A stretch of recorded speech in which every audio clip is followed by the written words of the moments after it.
Welcome to CEO Money. I'm Michael Yorba. Thanks for joining with us. Sorry to have Kristin Morrison. She is the founder of Six Figure Pet Academy with me today. Kristin, welcome to the show. Thank you so much. All right, give us some background on you, how you came up with this concept, and I have several other questions to talk to you about your business. But let's start with you. Sure. So I started my pet business in '95. I was in my early 20s, and I had always loved animals and wanted to be working with them, but I wasn't quite sure what to do. And I ended up having a really happy accident, which was I ran into a woman who was walking dogs for a living. And she and I had a brief connection, and she asked me if I would want to work for her. And I said yes. So I worked for her for 3 months, and then I ended up starting my business 3 months later, and I had it for 18 years, and it was just an amazing experience. Very challenging at times, definitely wonderful many times. So that's how I got started in my pet business. How did you end up turning your vision of your dream job into a reality? There's certain things that you had to do to get it from that statement of meeting somebody to actually moving it forward and making it into a viable business. Sure. So I knew as I was working for her that really what I was supposed to be doing, I could just feel it. It was such a yes inside. And so I had never run a business before. Always worked for other people, never worked for myself. So it was a really new experience for me, but I felt like I was up for the adventure. And I think there's something really powerful about combining that passion with adventure and really looking at a business as an adventure. And so I learned a lot just through reading books. There weren't classes for pet business way back then, unfortunately. So I learned a lot through books, and I would go to the library and get books on marketing and hiring, and it didn't happen overnight. In the course of about 3 years, I went from having 2 clients for the first year to having about 100 clients after about year 2. And I was hiring people, and for me, it was taking, one foot in front of the other and just doing what next naturally. A lot of my clients would ask for different services, and I would begin offering them like overnight sitting or pet visits. I initially started my business just as a dog walking business. So a lot of it was listening to my clients' needs. It was really through a lot of trial and error about what works and what doesn't, and trying not to make the same mistakes over. So really learning from them and creating a new experience going forward. And by the time I sold my business, I had 35 staff members and managers, and they are really, I believe, one of the main reasons why my business was as successful as it was, because they were just the cream of the crop. Wonderful, wonderful people who really believed in the business and did a fantastic job. So, hiring was definitely a learning experience as well. Through the course of my business, I hired about 250 people, and some of them were not very good, but most of them were really great. So you're not just in the animal business, you're in the people business too, and you have to look for certain attributes in people that are going to work well with other people and then help Yes. you grow your business. Give us some insights on that.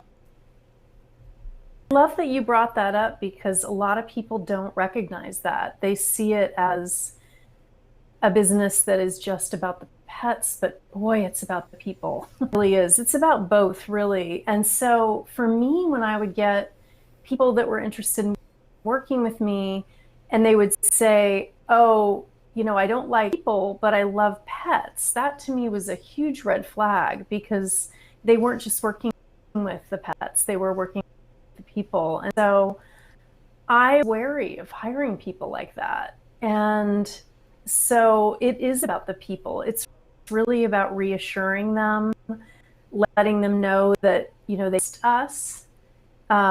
It's such a vulnerable thing to let somebody in your home with your pets. A lot of pets, the clients we had were like their kids. So it was as important for them to have good caretakers for their pets as it was for them to have good babysitters. It ranked that high for them, which was totally understandable. So that was definitely something I was looking at when I was interviewing them is me. Are they able to look me in the eyes when they're talking to me? If they're not, that could be a red flag. They might be shy, and if I ever had any doubts, if people were good with people, I would do a second interview to see how they work. Because sometimes people are really nervous when they're being interviewed for them, and you have to give them a second chance. So if I ever had any doubts, I would always bring them in for a second interview just to see if maybe that would relax them a little bit. Me, a person. That's right. And Yeah. now, one of the things that you've been able to do is not just work on the scaling of your business, but also work on the efficiency of your business, being able to go from 7 days a week to, say, 3. Address that for our audience. How were you managed to figure out the optimum method to blend the human side, our life, in with the capitalistic side, our business? Yes. So that came out of desperation, actually. It came from really being so burned out, working 7 days a week, 12 to 14 hours a day for probably a couple years at that point. And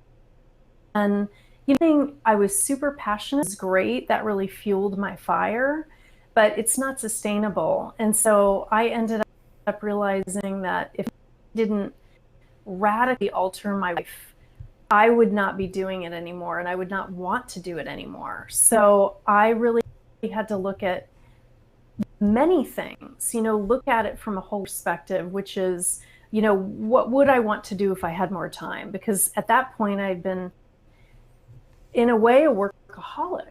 I had been working so that I had forgotten what I like to do. So for me, it was counterintuitive, and it was starting with that, really looking at, well, if I had more time, what would I do? And so I began creating a list of things: horseback riding, lunch with friends. At first it seemed like a pipe dream because I was working so much a day, but that kind of helped me that held me. It was like the light at the end of the tunnel, and began doing really intentional things with my business, which was I raised my rates, which I hadn't done in a number of years because I'd been afraid to leave. But the thing, I was ready to leave. So I began to not care. I ended up deciding I'm going to raise my, and if people leave, that's fine. And most people did not leave. They were surprised that it had taken me so long to raise my rates. So that was a way of working less or the same amount and making a lot more money through raising rates. And so that was one piece. Also, I had to look at the tasks that I was doing, taking me many hours a week. One of them was billing, invoicing clients, managing my business, like answering calls and emails. So I began delegating a lot of these tasks that were taking me a long time to do. They were tasks perhaps that I didn't enjoy. and especially delegating them if they took a long time and I didn't enjoy them. So that automatically went in the delegation pile. And in a year, I went from working 7 days a week to working 3 days a week, and I doubled the amount of money that I was making. And it was, at first I didn't. So, it was like a get rich quick thing in a way, but it actually wasn't. So in the beginning, I was making a lot because I was paying a lot more out. After a couple months, what I began doing was really looking at ways that I could market to get more clients, me actually earn more money. I was hiring better people because I wasn't so exhausted. I felt like my gut was more tuned because I was fresh, and I became the visionary of my business instead of, what I talk about with my coaching clients is working in the belly up where you can't see what's happening to your business.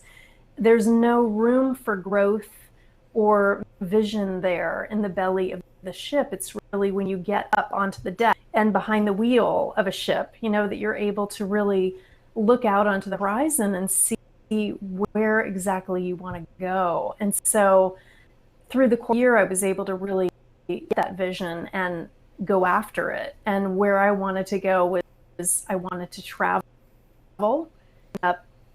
living in Bali while my business ran, thanks to the care of my managers and my wonderful staff members.